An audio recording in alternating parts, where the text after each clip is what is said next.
qabsoon kun baay'ee natti ajaa'iba baay'een quufee akka nama tokkotti jechuun maaf natti ajaa'iba inni itti kufe inni jiru keessa dhaabbachuu qaba qabsoon kun qabsoo uummata duratti butuu miti uummata miti waraana kan duratti hin butu ifii wal fixa malee deebi'ee jechuudha faayidaa dhuunfaatiif. Ammoo kanatti lafa deemne keessatti waa tokko miidhaa malee wanti faayidaa argamu hin jiru. Sababa isaan nagaan booressaniin lubbuun baay'een badeera qabeenyi beellannis badeera daandiin citeera konkolaataan gubateera qabeenyi mootummaa waajirri mootummaa kan jiru akka jirutti gubateera biyyi kun rakkoo hamaa keessa ture. Ijoollee uni allee unu guddisneetu nutti fidee dura shaneematu nu jammareen. Miidhaa isheen nurraan geggeessite miidhaa salphaa miti jechuudha.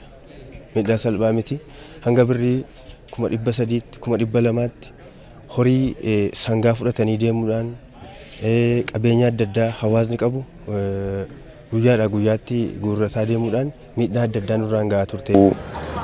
Mootummaa Amaaraati jechuu Dr. Abiyyi mallee gara arrabsuu yookaan gara wanti niiran ture jechuudhaan wanti gochaa ture kanadha. Gaddafaar Aarsoo jedhama. Kan inni dhufee Horroo Guduruu Wallaggaa aanaa Jaarragaa jaartee ganda Rola Gorraati. Wayii nutti fakkaatee gara waraana sanaatti seennee jechaadha.